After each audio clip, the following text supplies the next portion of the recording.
Hello everyone. My name is Sue, founder and creator of hubfx and Crossborder Boost. Thank you all for joining us to explore the transformative power of AI and cutting-edge technology solutions powered by ByteDance, applied to TikTok and many other successful businesses in revolutionizing cross-border interactions. So this webinar is sponsored by hubfx and Crossborder Boost and supported by Byte Plus and Phoenix Labs.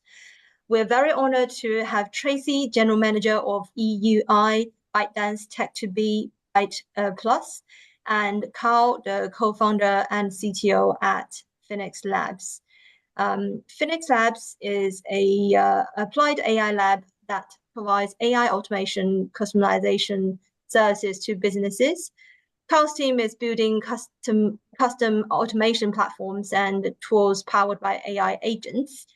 I also want to extend a special thanks to Carl for sharing his extensive real-world experience and handling the more technical aspects of today's webinar.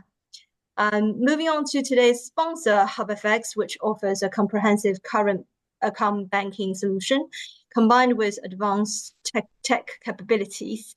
hubfx provides local sterling, euro, and US dollar accounts in the UK, EU, and North America, as well as access to 36 named currency accounts and ability to trade in 134 currencies, simplifying your international transactions and financial management. The risk hedging tool for rolling contracts ensures stability and protection against market fluctuations, while the cost-effective fintech and data technologies deliver a seamless and affordable approach to managing your global financial operations. Crossborderboost.com is a platform initiated by us, dedicated to helping businesses expand their global reach, specializing in cross-border businesses, and they offer insights, tech and non-tech tools, and strategies for navigating international markets. Whether you are looking to enter new territories or optimize your existing global operations, Crossborder Boost provides the expertise and resources you need to succeed in the global markets. So before I introduce today's leading actor, Tracy, I encourage you guys to type your questions into the chat box throughout the webinar. We will dedicate time at the end to address as many questions as possible. If we don't get to all of your questions today, don't worry, we will follow up with you via email. So without further ado, Tracy, please introduce yourself. Hi, good afternoon. Thanks, Sue, for the quick intro. A bit of my background, Tracy Young. I'm based in London. I'm at the moment leading a tech giant ByteDance, which is TikTok's parent company's tech business here in the European region. So I've been with the business for a couple of years. Before that, I actually set up my own business. So I did 2 startups and I did 1 scale up. So I'm not sure the audience, but I would assume, many of you guys are quite interested, not only in the tech, but also in the business side. So I think today, really, I'm going to talk about AI. Specifically, I'm going to talk about one of the very flagship, I would say, technology that has shaped ByteDance and also have shaped the huge success of TikTok along the years, which is called recommendation. I'm not sure whether the audience is familiar with the recommendation. But yeah, I would love to kind of say, in a way, let's say most of the business nowadays, they are either, I would say, driven by search or by recommendation. So in a way, if we say in the early days, if search actually defined Google as a very successful business, Then in a similar manner, recommendation actually defines ByteDance as a very successful business globally. So should I switch back to my deck, or you have my own Yeah. deck? I'm going to talk about recommendation in the first place. Oh, okay, cool. That's okay. Can I go up one more page? Yeah. So as I just mentioned, really, I mean, the Byte Plus represents ByteDance tech business. The whole idea is really kind of to leverage what we have actually accumulated in the history of the overall ByteDance with all of the cutting edge technologies, algorithms, a lot of best practice across different business verticals, and really trying to apply those best practice to your business. So in a way, from business perspective, what we are trying to look at is actually pretty much really three keywords. The first keyword is like how we're going to drive your growth, how we're going to drive whatever business growth if you have a business or if you are in a business. So that's pretty much really from the revenue side. The first keyword we are also trying to kind of address is actually cost. Like whatever business nowadays, I think margin is the key, I would say a key factor of their business, right? So from our perspective, a lot of business actually have spent very substantially in the technology side. So in the cost bit, what we're trying to say is, are we able to further, cut the technology spending, or are we able to further optimize their cost structure? The third keyword is actually about, engagement and innovation. I mean, obviously, as as a parent company for TikTok, we have a lot to share in the engagement side. Really, kind of trying to empower the whatever end users, and make sure they get their voice heard, make sure they get kind of all of their stories shared via our platform. So from the tech side, again, it's the kind of the similar approach. So what we're trying to do on the one hand is about how we're going to boost your customer engagement along the customer journey. But at the same time, also it also involves a bit of the internal operational optimization. So I hope that offers a kind of overview for our overall technology that the overall business is offering. As I said, recommendation is actually a kind of a really the key focus or the key flagship technology I'm going to talk about today. We should actually address all of the three kind of keywords. From the revenue, from the growth side, at the end of the day, the whole point of a recommendation is really to drive the growth, to make sure personalized assets, like it could be content, could be products, could be advertisement, to be seen by whatever, individual users. And also to make sure that from the user side, from the audience side, they see the content they are appealing to, they see the products they are interested, and also they see the ads they are interested. So in that way, I think the kind of goals we are driving is very much a financial performance. What we're talking about is pretty much really the GMV. If it's an e-com business, it's revenue with kind of other online retail business, or even ads revenue for whatever content or media business. But at the same time, we could also, kind of customize on the cost side to see how we're able to improve the margin. So I would say from business side, that's pretty much really the impacts we are bringing to. Can we move to the next page, Shu? Yes. Right. So jumping to the our recommendation, I think from the product perspective, for really the key value we bring to the table are the three mentioned in the deck. The first one is really kind of the financial performance. The whole point is going to uplift the financial performance. Different business, they have a different focus on their financial performance. Some, they focus on GMV growth.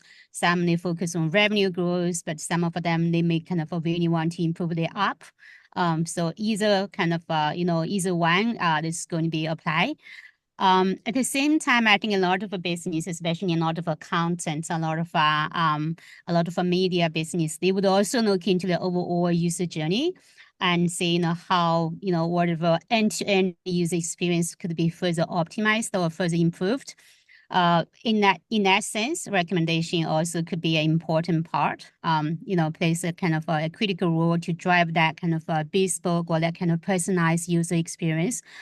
From investing or I'm not sure whether the audience, we have some of you guys are from investing background or, kind of really look into whatever ROI.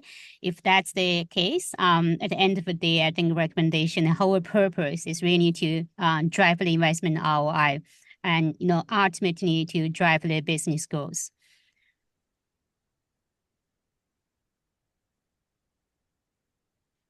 Right. So you may ask, under what context or what kind of business are going to be beneficial by our recommendation?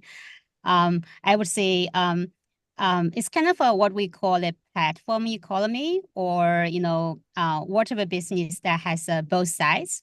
One side is the user, is the kind of the user, the audience. The other side is the assets.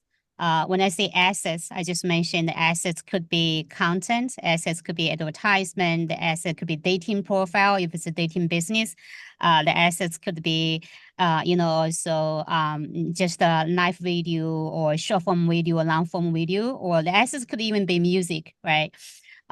So the whole point is we need to match the efficiency. So that being said, the more assets you have, the more user you have, and then it makes even more challenging to kind of make the right match. So normally we would say for medium size or for the very large enterprise business, if they really have, let's say, more than 1 million user base, and at the same time, if they have a lot of assets, let's call them SKU for e-com, if they have about 10K, then at the end of the day, it's not possible really just to need all of the products to all of the audience, right? You will have to pick, you will have to make the right kind of a compilation for whatever.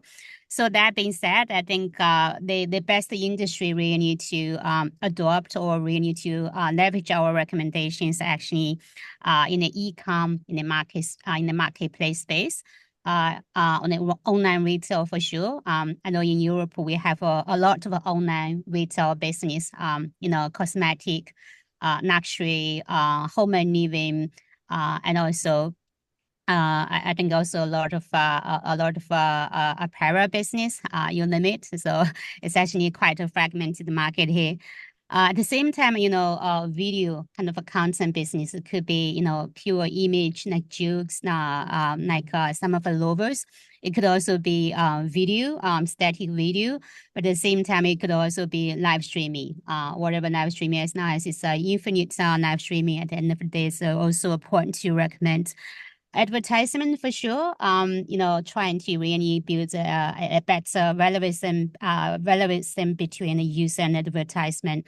So that's pretty much really kind of what we call the platform economy. All of those type of business, there's a huge sale for recommendation. Some of the behavior driven by search for sure, which means, you know what you're looking for, but then at the same time, the system also studies your behavior, understand your behavior, and, make sure they're going to recommend the stuff which you might not necessarily know on your own. Next page, please. Right. So I'm not sure whether the audience, any of you guys are from technical or from AML background. If yes, you probably have a fairly good understanding for how the overall recommendation has evolved down the years. Traditionally, most of the kind of the display of whatever assets they are either based on popularity, and then later on they based on kind of rule based that you could do a bit of a segmentation, and then afterwards a lot of collaborative filtering, which are kind of pretty much, I would say, very traditional, very easy, very kind of a bit of old fashioned recommendation technologies.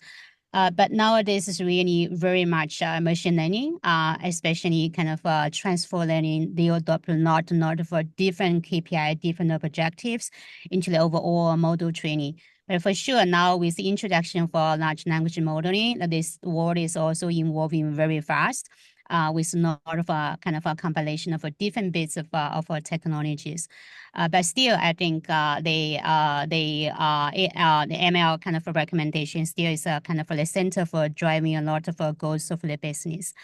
That being said, I think actually go to the next page. Maybe I could have more data to share. Right. Right. So yeah, the previous page actually talks about like the previous one, yeah. Yeah, but okay, right. So this is just a quick one. The recommendation, of course, which powers TikTok. I mean, this has been highly regarded by a lot of whatever we received loads of rewards for sure. And in a way, this is also one of the most important breakthrough technologies. I mean, not only for us, but for the whole industry. I think here a lot of a business, in a way, in a simple version or in a complex version, I think everybody is adopting our recommendation. I would say some of them, they have their own in-house team. Some of them, maybe they are adopting a third-party solutions. And there are some SaaS solution providers. They could also, some other kind of a managed service solution providers. Going to the next page. Right. People might kind of, as I said, some of the recommendations pretty much SaaS driven, which means you call their API and you make it happen, and that's it, right? You are not sure about the performance. You're not sure about the results. While ByteDance recommendation, we adopt a very different approach. We call it performance guarantee approach. So for whatever business, when we look into your business model, when we look at your business logic, once we have a good understanding, good understanding for your data, and we would definitely work closely with your team to come back with a guaranteed performance uplift. Of course, different business, they have a different business purpose. They also have a different operational targets, right? But here comes kind of a quick overview, which is a median number for a lot of different business. The kind of performance, the kind of a business performance we drew for all of them. Let's say for e-com, normally people, the business owner or the kind of really the P&L owner, they pretty much are interested in a GMV uplift. Some of them, they also trying to improve the operational metrics, such as the cart value or sometimes even the conversion rate. So if you look at the numbers, 30% of the GMV is actually very, very substantial, purely driven by technology. So a lot of business, a lot of CEO, they'll be super, super excited. Say, okay, if you are able to drive our, our recommendation, our overall business by 30%. So yes, that's really kind of the beauty of a recommendation. For other business, let's say for online comics, which on the one hand, it's on the revenue side again, it depends how it's kind of monetized. It could be monetized by subscription. It could be monetized by ads revenue. But either way, I think for the revenue uplift, we're also able to do that. Some of the engagement metrics as well for content business. So if you look at the time spent and also the clicks of all of the content, which might also be relevant from an operational perspective, but eventually it's really more about the monetization, right? So eventually all of this will direct to the financial performance. As a vertical, online recruiting, which, for some of the countries, especially for the white collar recruiting. Also there are loads and loads of position to recommend, and also loads and loads of applicants. So still makes sense to make the right match. So that being said, financial performance revenue still count, but at the same time, we could also work on kind of the metrics such as the conversion.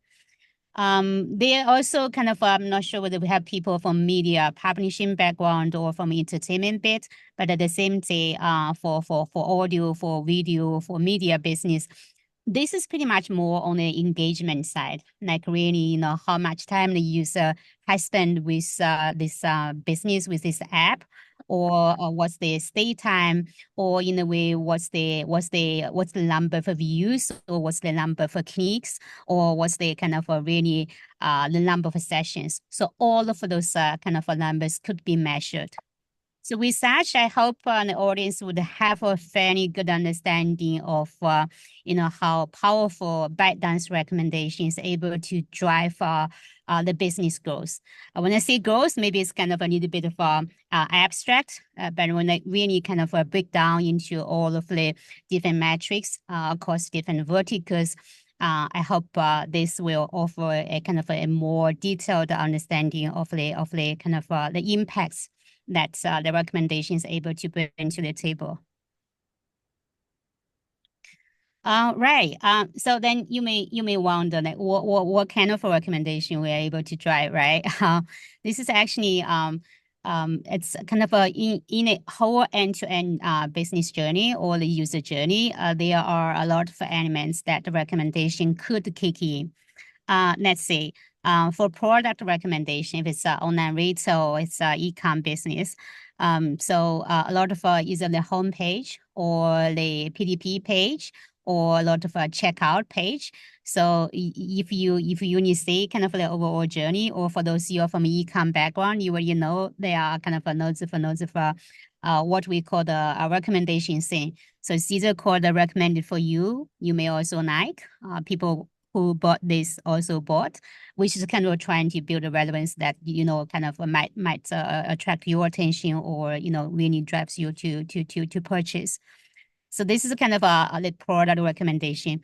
Content recommendation, same. Some of the content business for sure, but then some of the e-com business, even some of the e-com business, if they have the content bit, what we call the interest e-com business. For those type of business, still the content recommendation also makes sense. I think a very good example would be TikTok, right? It's kind of really pushes so infinite content for TikTok. I mean, you would surprisingly find out that all of the content that you see is actually quite relevant to you. Search, which is the same. So for the search box, still there could be personalized search suggestion with all of the keywords or with all of the different options.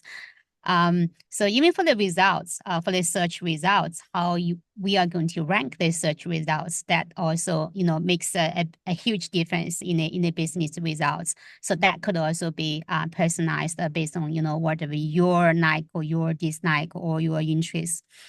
For those who have an ads element for sure, display the most relevant advertisement would be also the best interest of the advertiser. Hence, also the best interest of whomever who actually hosts the advertisement. So that being said, that's also quite very much relevant. There's also one more element, which is the marketing personalization. So which means whatever in your email box, like for instance, if you let's say receive whatever products campaign from journalists, I hope that's relevant, right? So that being said, for the push notification, for all of the email campaigns, and even for some of the text message, they kind of the more personalized, the higher chance you're going to come back. You're going to go back to the website and also make a purchase, or even kind of have a check, right? So which means really kind of for most of the user journey, recommendations actually there, trying to really offer a very, very personalized experience. Right, next page, please. Right. So along the really end-to-end journey, as a whole, you could say it's already a flywheel. Starting with the connected user journey, really kind of to either to increase the click stay duration or to increase any other for the engagement metrics. And eventually that would kind of lead to a very much highly customized experience. I mean, branding name is, of course, is there, but I think what's more important is actually going to be drive the increase either in cross sell or in upsell of the kind of the business. But for different business model that might be slightly different, but the same logic will apply. This creates kind of really flywheel, which means that the growth is going to be not linear, but more exponential after adoption of a recommendation in different thing. We call them thing. So the more kind of a thing you're going to adopt and the more connection between different things that's going to be adopted, that, the results would be better. Yeah, next page, please. Right. I think we actually have a lot we have loads of success story to share. Our kind of way of working, how we work with whatever business, is actually a managed service approach. Which means we invest our team, we invest our best practice, we even invest our algorithm engineer to work with all of the business to kind of to come back with a bespoke approach. So for instance, if you are looking for a GMV growth and we work on the GMV, if you work on, let's say, retention kind of metrics, and then we work on the retention metrics. So some of the quick success stories I shared here, I think GS Shop is actually from ecom. So for this one, what they want to improve is the number for unique buyers per month. You could see it's kind of a huge uplift, 40%. That is quite substantial. We need to kind of to improve the kind of the paid users, which eventually will definitely drive the overall GMV. FanCorp, I'm not sure whether you guys it's actually a joke. It's a joke business. They have several apps. So for this one, it's more about engagement metrics. I think 33% of the total play duration, which is also quite substantial. Probably maybe the user will spend maybe 20 more minutes or even 50 more minutes on the app to kind of go through more jokes, I would say. Lower business, it's also the kind of the similar engagement metrics. This one we work on the clicks per user. So in total, it's about 40% of the uplift. And at the same time, this is also the increase on a DAU. So that being said, really, it drives a very substantial growth, not only in the DAU, but at the same time, kind of the engagement metrics. At the end of the day, this also will kind of drive the ads revenue increase. The deep, this is kind of more from the econ side. So this is kind of 50% of the GMV per session for this business. But at the same time, it's also about the conversion increase. But conversion eventually will also need to the GMV, right? So those are kind of some exact examples that work with our recommendation. But for sure, there are many user cases. If any of you are interested, go to our website. And there's loads of white paper, a lot of user cases you could further study. I hope that helps. That offers a bit of flavor of what's there and what we are able to drive your kind of your goals. Next one, please. I think, Tracy, that's it for the recommendation. I actually received a question. Maybe it's more for Carl, because the question is pretty much around what Tracy said, but then maybe emphasized on current implementations, maybe more on the the European side, given maybe this kind of technology is widely used in Asia already, is that given the growing use of AI-powered recommendation systems across industries, what's your perspective on the current implementations of those technologies? And how do you see personalization and data-driven insights shaping up user engagement and business outcomes? What are the challenges and opportunities? Kyle, you want to go first? Yeah. Yeah, sure. So recommendation engines have been around for some time, right? So they're almost as old as social media, right? So well over a decade. Most of them are based on deep learning techniques in sort of isolation, and then you build up a larger system that can do recommendations based on call it reward functions, right? So that's how they optimize themselves. The big race now, I think, is figuring out how to implement generative AI, so as an means of interaction with users into the system that already exists. So I think that's the big thing that's upcoming. I think Tracy can probably talk a little bit more about sort of what social media companies are doing in particular about that, because I've never actually worked for a social media company, so I don't know how they think about this, because there needs to be a little bit of I suppose finesse in the way that you implement generative AI and couple that with recommendations, because generative AI can very easily sort of slide into or convincing or conviction, which is a little bit of a slippery slope. And one of the big risks when it comes to AI is just a system that can practically convince you of doing anything with the data that it has on you, which is, I think, one of the big risks that I would highlight in that space right now. Right. I think I could also follow on that specific. It's a very good question. I'm not sure the audience which background you're from, more from the business background or more from the tech background.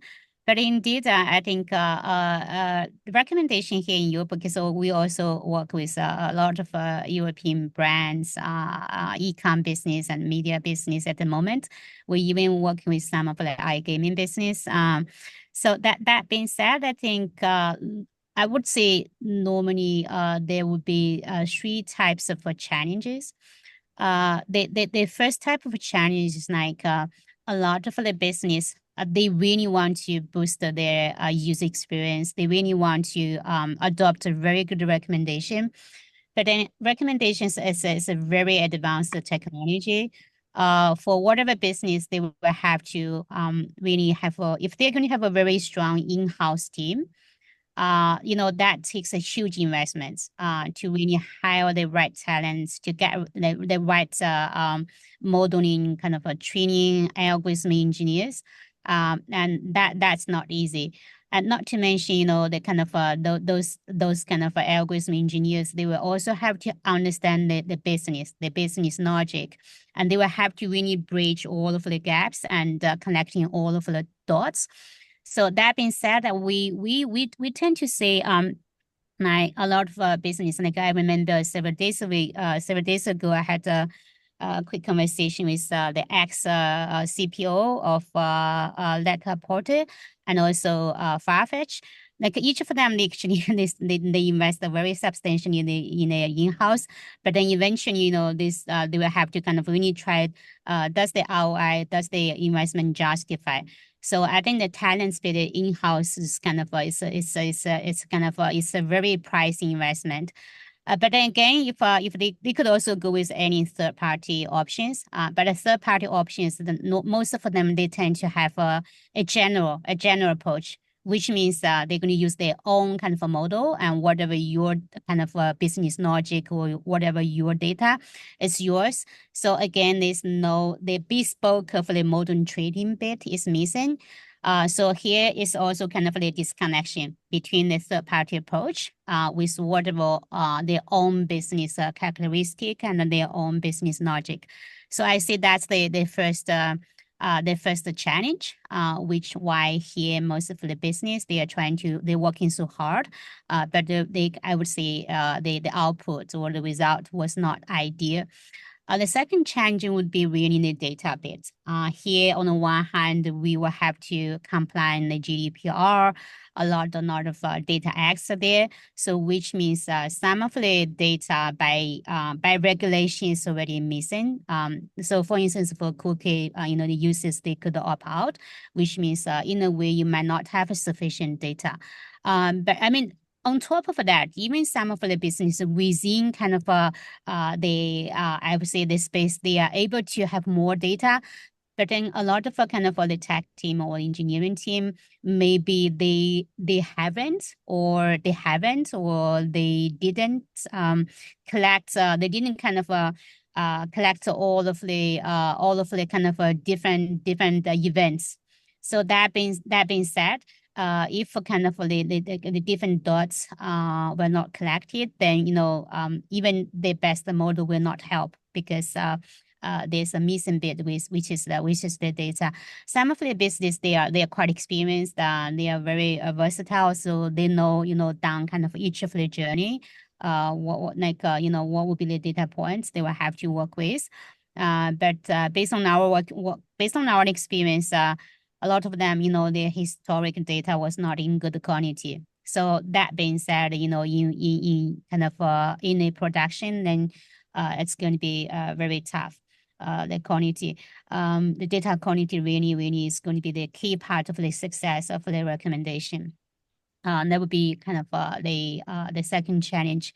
The third challenge is actually more or less organizational. Like I would say, different stakeholders within their business, they have a different agenda. Let's say, some of the business, they want to improve the GMV, but then, some of the stakeholders, they might have a different ask.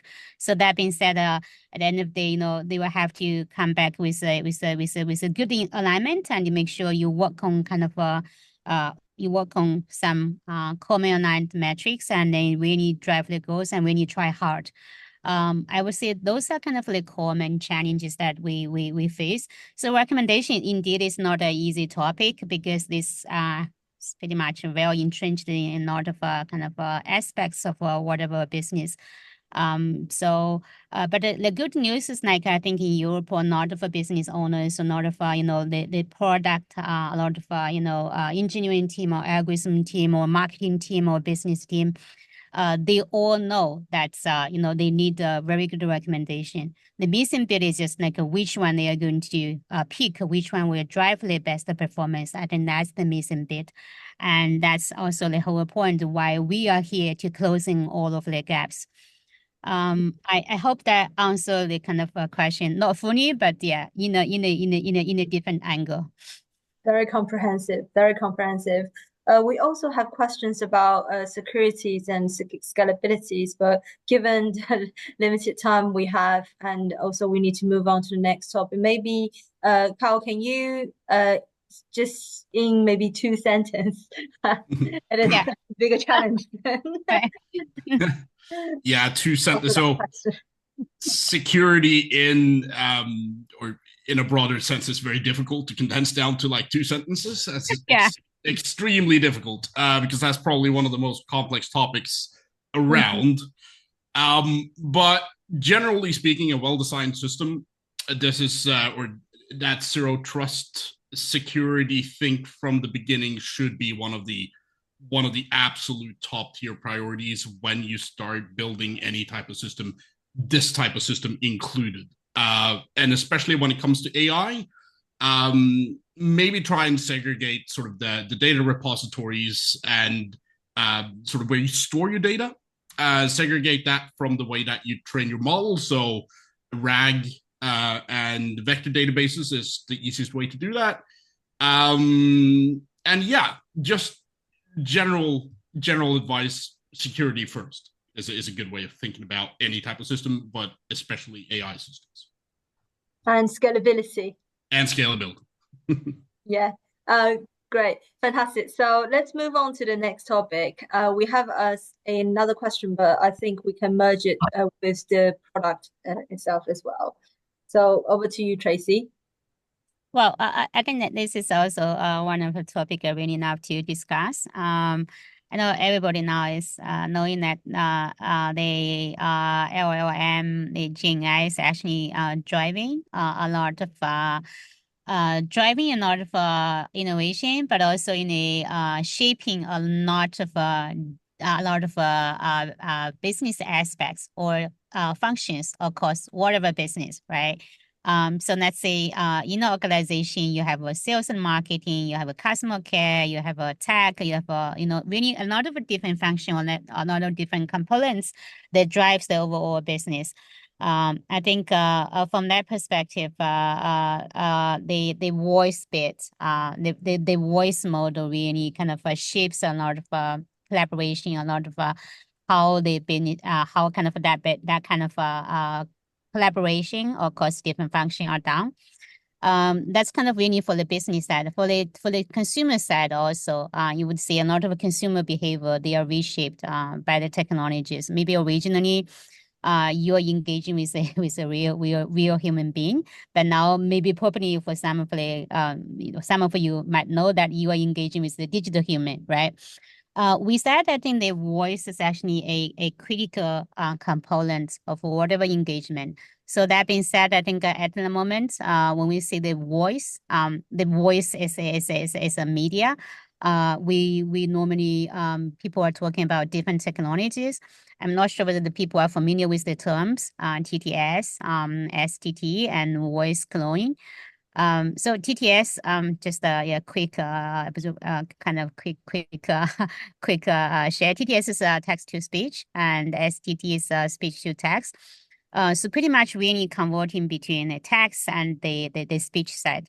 Those actually have a lot of user case, but I think the fundamental bit is language wise. I think here a lot of foundation models, voice models in a Western world, in Europe, in US for sure. We have the GPT. We also have a lot of other open source models. They are pretty good at the voice side, but in language wise, I would say because most of the foundation model they are from US or even here in Europe. So the language they would specialize are more in English. Maybe here in Europe, I know some of the companies, they are specialized in French or in German or in, kind of other European local language. But, worldwide, we also have a kind of a lot of languages that, which are not really kind of from those kind of foundational models who are from the Western world. So that being said, so for instance, for Mandarin, because we have a very huge, I would say we have a pretty much 85% of the Chinese population in our Douyin in Chinese market. So that being said, our language modeling in Mandarin is the #1 worldwide, and then English as well. Thanks to the TikTok's English users. And Spanish also because the huge Spanish population in Latin market. So in a way, I think from the language bit, we're super strong in Mandarin, English, and also in Spanish. But English, of course, is also as a very good competitors, like very good competitors here in Europe. For those you guys are from this space, you probably know 11 Labs. They're also pretty strong. I think Spanish, German also as well. So those are kind of very good, very good competitors in this space. So that became really from the language. Each of them, they have their own edge. They have their own kind of angle, kind of to serve the market in a better way. From a user case perspective, people would kind of really wonder, like for all of the voice technology, what could be the user case in a way? I would say, generally speaking, there will be kind of 3 parts. And the first part is the to B bit, like how voice could really kind of drive the efficiency or whatever. So normally you would say for the voice assistant or whatever related, either they're in a customer care kind of bit. you could see some of the TTS, like text to speech, like so typically, let's say when you make a call to DHL, right? They might answer the call. They might kind of if you have any of the complaints or any of the issues, this could be done automatically, by several of the automated process, but at the same time as the TTS technology in place. So that's what we call the contact center or customer care. In some of the other business, for the marketing campaign, maybe originally you're going to send them a text, but now you could send them, whatever marketing campaign is going to be maybe the CEO doing a campaign, like this kind of avatar for the CEO, and also it's the CEO of the voice, and they're going to kind of share whatever most recent product release, or you could have also talk about a lot of the features of the business. So that being said, for marketing campaign, this is also going to be a very helpful approach, I would say. So to business, I think really kind of those are the two key user cases. The two consumer bit, well, there's nodes for them. Like for instance, some of them, for the AI assistant, for chatting, for companion. If you have an AI companion, then obviously they could use whatever, whatever voice you're familiar with. You could use your boyfriend voice, your girlfriend voice while voice cloning, and then kind of you could also use in whatever Harry Potter's voice and kind of with all of the text engagement, but now it's kind of more in a voice engagement. Consternation, of course, like for let's say for a lot of psychological consternation, this could also be done. At the same time, for gaming, like for AI NPC gaming, for the education tech, we could also kind of for the AI teachers, like they could really kind of convert a lot of the text or a lot of the courses into really the speech. So that being said, I think those kind of really are from the 2C and 2B side.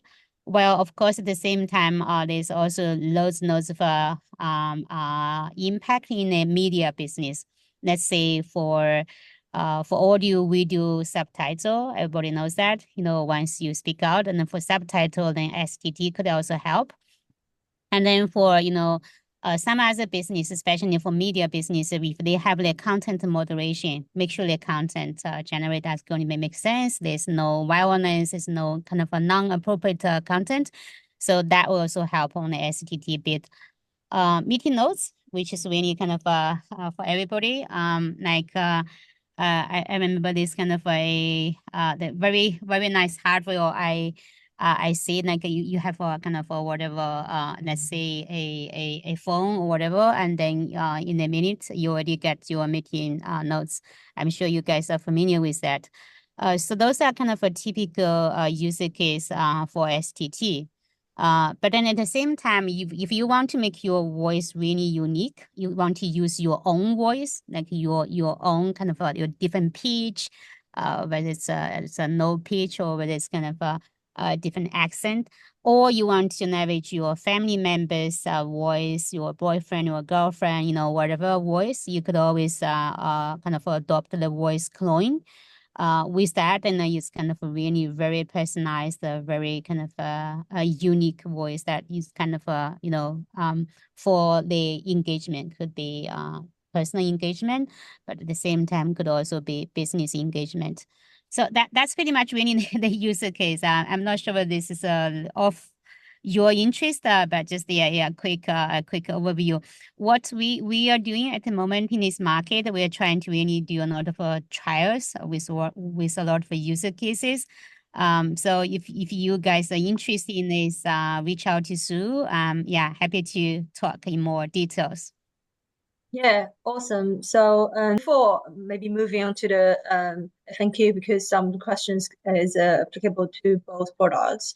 I just want to mention Crossborder Boost has been pivotal in overcoming those cross-border challenges by using those technologies. So we use AI-powered translations to eliminate language barriers and also enable seamless real-time communication across global teams. So this kind of like simplifies cross-border transactions, making international business operations more efficient.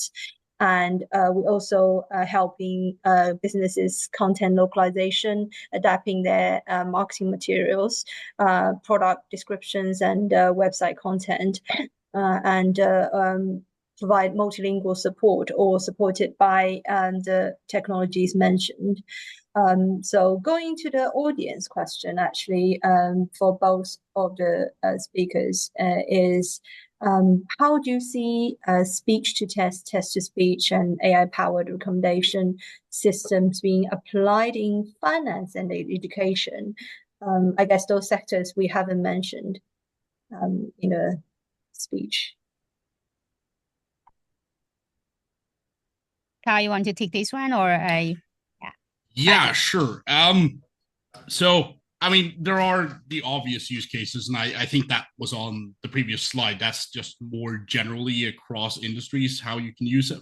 But my big advice is get creative, right? Because creativity is king in the age of artificial intelligence. So if you can find a creative way of using text to speech or speech to text, you will probably gain a pretty good competitive advantage.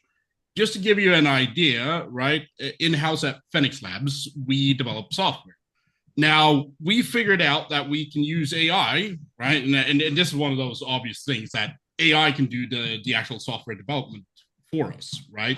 But the way that our technology or the CTO is doing this at the moment, who's also our head engineer, is that he's got this coding assistant, right? Where he can just, in natural language, talk to the assistant and it will generate code while he is off doing something else, like say provisioning systems in or on our cloud platform. So, you know, little things that save a lot of time and is generally just a creative way of using this technology. I would say go for it. Experiment, try and find a way that this would work in your workflow. So I understand, Carl, you work with your Phoenix Lab is pretty much industry agnostic. Do you have any finance or education clients from finance or education sectors that exploring? Because mind you, both finance and education probably have large data, good quality data, but at the same time they are very careful in terms of what they want to implement. Yes. So the way that we solve this is that we build exclusively within the customer's tenant or environment. So we don't actually build stuff in-house for us and then provide it to customers in a SaaS solution type delivery. We build everything within the customer's tenant so that there is no data that escapes anywhere. And there is very little risk. The only risk is if they go for, call it, commercial models, because commercial models is out of everyone's control. So if you go use ChatGPT as the underlying, call it agentic model, then you do that at your own peril because you've then essentially outsourced that to OpenAI. But we find ways around that as well. So we use open source models more specifically and deploy them locally within your environment. So that's sort of how we take care of the data security aspect of it.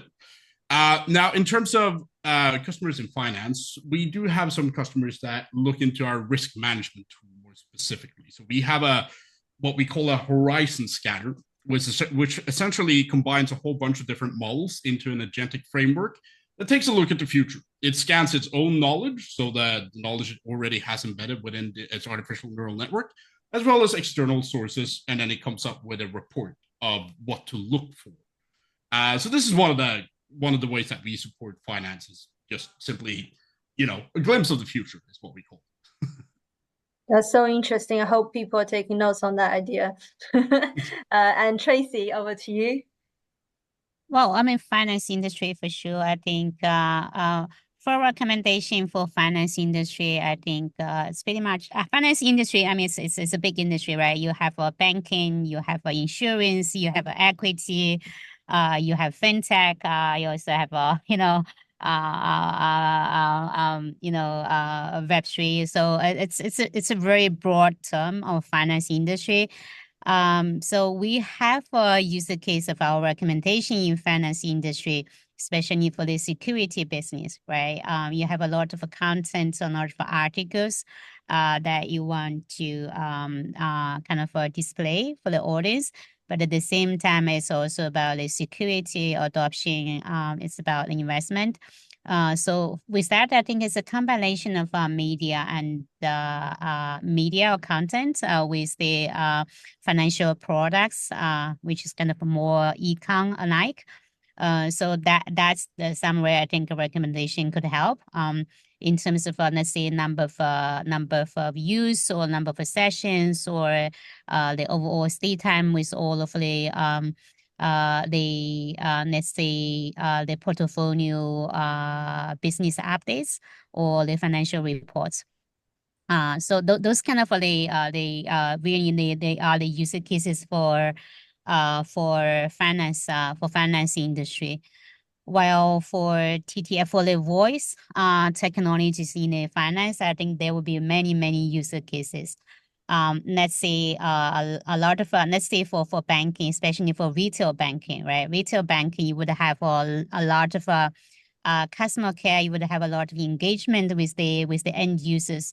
So that being said, if you're able to provide a multi-linguistic customer care or kind of a whatever assistant with a digital human, that be really creates a more engaging and also a more empowering user experience. That'd be kind of one of the scenario. I also see some of the let's say crypto business. They also use the the avatar plus the TTS to do the sales marketing in different channels. Let's say in Telegram channel or WhatsApp channel, which also creates a very vivid, a very I would say very dynamic engagement with the users. So that's also one of the use case. They could also be let's say for insurance business, right? That's even more applicable. Like when you're dealing your claiming of your insurance, you would really want to have a very patient, very kind of adorable person that is going to support your claim. So that being said, the adoption of the rights, really a gentle, nice voice, engagement with you is also going to be very much key. So that being said, I think there are going to be a lot of adoption of the language modeling in the finance industry. But I think going forward, of course, the overall work streams, I would say, yeah, the adoption will be there. It's just now, I think, still a lot of business, they are on the early stages. Some of the early adopters, I see some of the banking, they're already doing that, but it's just a matter of time. I hope that answered the question. For those who are from the finance industry, if you have any specific case, yeah, we could also talk about that in more detail with Sue. A bit of questions of time. Yeah, hand over back to you, Sue. Yeah, just a matter of time. That's my conclusion. Yeah. We also have maybe I'm sorry, Tracy and Carl. Do you have maybe 2 more minutes? I have a last question. Yeah. I think probably interesting to address is that maybe to Carl specifically, but obviously Tracy can definitely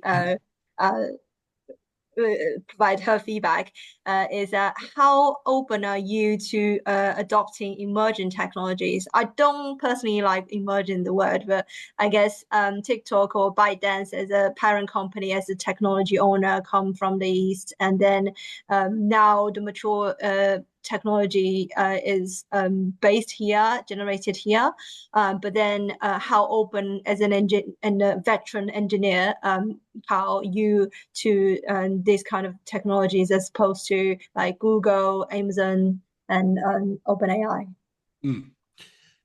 Yeah, so when it comes to the way that we do it, we do a utility analysis on all, so that includes new upcoming AI models, or any piece of technology that we have access to. So it needs to have utility in order for us to consider it or consider adopting it, essentially.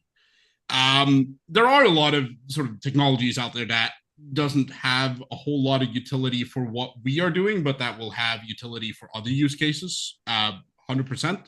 But as a general advice, that utility and having some sort of overview of what brings you utility is very important when it comes to the technological space, because it isn't everything that's going to be valuable or even useful to you. Okay. And Tracy, do you have any comments? Well, I mean, as a tech person, a tech business, I'm pretty open. I would love to try, whatever technology and see how this is going to be relevant, not only for my kind of my daily life, but also doing good for business across different verticals. I think this is really a good timing. That we are at the kind of I would say the inflection point of the technology, and I'm quite looking forward to it. How this would make a huge impact, even to your daily life and also to our daily life. Yeah. So yeah, definitely. So please, audience, again, to stay connected and make the most of the insights shared today.